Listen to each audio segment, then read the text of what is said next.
Hi good morning students. चलो start करते हैं next question of NCERT exercise 1.1 physics electrostatic topic से।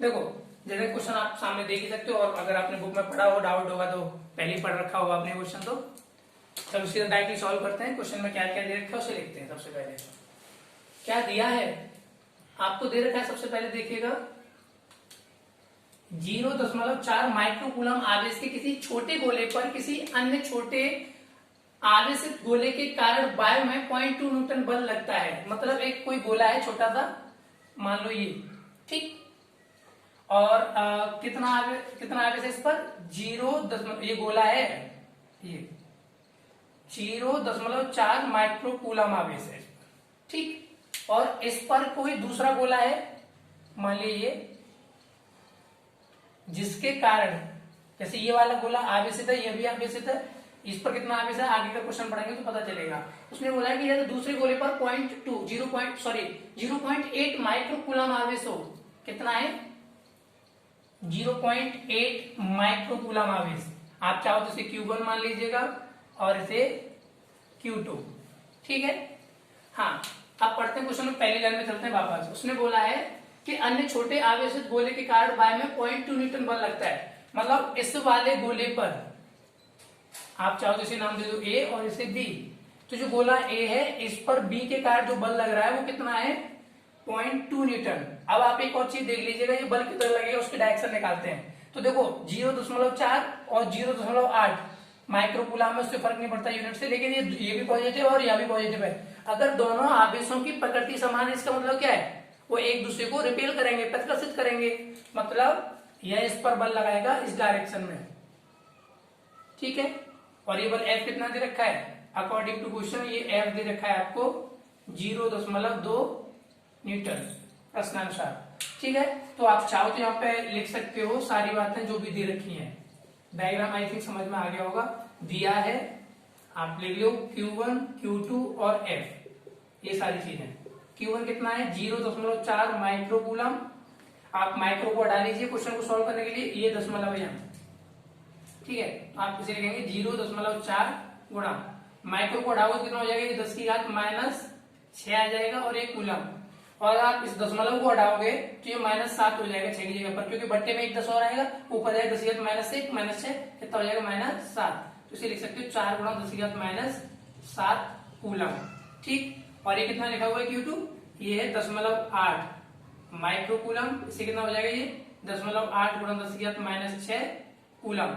Micro को हटाने के लिए मैं 10 की घात -6 से गुणा कर रहा हूं, और अगर दशमलव को भी हटाओगे तो कितना हो जाएगा ये 8 गुणा 10 की घात -6 से कितना हो जाएगा ये 7 कूलम, ओके।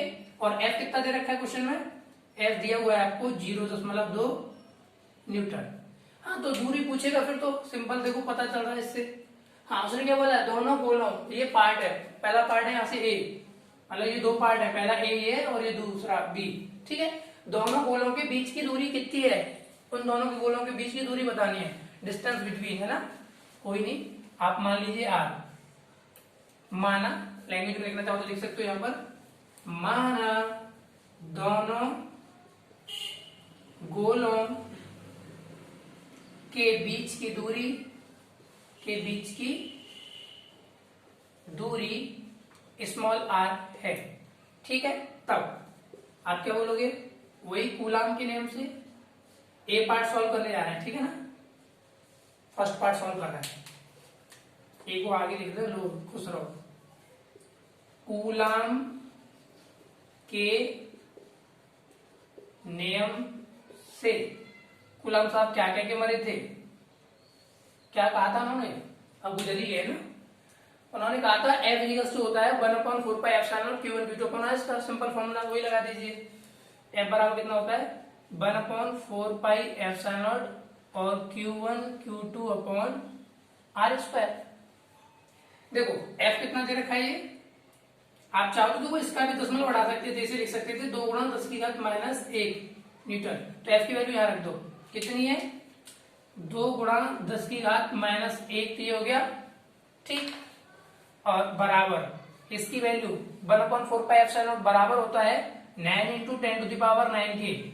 आपको याद रखना है, ना याद हो तो और Q1 Q2 कितना दे रखा है, Q1 दे रखा है आपको 4 गुणा 10 की घात माइनस 7 कूलम, और Q2 दे रखा है आपको 8 गुणा 10 की घात माइनस 7 कूलम, और अपॉन कितना, आर तो निकालना ही है, सब पुट कर दोगे तो फिर निकालोगे क्या, ये आर आपको यहाँ से कैलकुलेट करना है।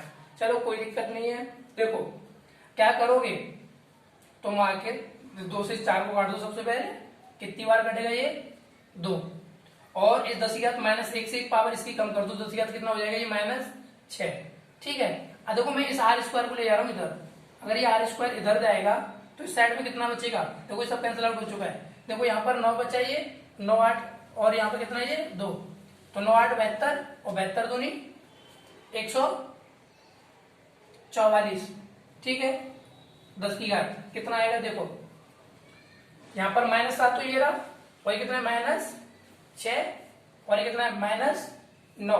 तो देखो 6 और 7 कितना हो गया, यहाँ से ये 13 हो गया, और 9 में से गया तो कितना आ जाएगा, 9 में से 13 गया तो माइनस का 4, इतना ही तो बनेगा ये। आर स्क्वायर बराबर इतना बना, तो यहाँ से देखो मैं इसे इधर लिख देता हूँ, r square is equals to, इसे लिख सकते हो आप 12 गुणा 10 की घात माइनस 2 का होल स्क्वायर। सही बात है नहीं, तो देखो जैसे आप 12 का वर्ग करोगे तो 144 आपको मिल जाएगा, और 10 की घात माइनस 2 का जैसे 2 गुणा करोगे इसका कितना आएगा, ये माइनस 4 हो जाएगा। ठीक है, देखो अगर इसकी घातें समान है तो आधार भी बराबर होंगे, तुलना करने पर आर बराबर कितना आएगा, 12 गुणा 10 की घात माइनस 2। देखो हम जो क्वेश्चन सॉल्व कर रहे हैं वो एमकेएस पद्धति में, इसलिए इसका जो मात्रक आएगा ये आएगा मीटर। अगर आप इस माइनस 2 को हटाना चाहते हो तो क्या करो, मीटर को सेंटीमीटर बना दो। अगर आप इसके मीटर का सेंटीमीटर बनाओगे, जैसे 10 की घात माइनस 2 है, अगर मैं इसमें 10 की घात प्लस 2 से और गुणा कर दूं तो मीटर क्या बन जाएगा, सेंटीमीटर। सही बात है नहीं, 100 से गुणा करने पर मीटर सेंटीमीटर में कन्वर्ट हो जाएगा, क्योंकि 1 मीटर बराबर कितने के होता है, 100 सेंटीमीटर के, और इससे कैंसिल आउट हो गया, और कितना बचा सिर्फ 12, तो कितना आ गया ये 12 सेंटीमीटर। ओके चलो, और नेक्स्ट पार्ट क्या है इसका, नेक्स्ट पार्ट में उसने बोला है आपसे दूसरे गोले पर पहले गोले के कारण कितना बल लगता है। तो देखो सुनो, जितना देखो दूसरे गोले पर पहले गोले के कारण, अगर आप इसे देखो, इसे पहला बोल देते और इसे दूसरा, ठीक है, तो दूसरे ने पहले पर जितना बल लगाया, कितना बल लगाया 0.2 न्यूटन, तो पहला गोला भी दूसरे गोले पर उतना ही बल लगाएगा, मतलब कितना आएगा 0.2 न्यूटन। क्योंकि यहाँ पर मैंने आपको बताया ये जो कूलम का नियम के अनुसार जो बल लगता है ना, ये एफ, ये क्रिया प्रतिक्रिया नियम को भी फॉलो करता है, मतलब जितनी इस पर क्रिया होगी उतनी ही मिलेगी इसे प्रतिक्रिया। ठीक है ना, तो अगर बी जो गोला है ए पर बल इधर लगाएगा तो ए इस पर बल इधर लगाएगा, बस बल उतना ही लगेगा। ठीक है ना, तो दोनों आवेश हमेशा एक दूसरे पर समान बल आरोपित करते हैं। Okay bye, take care. सही करके नहीं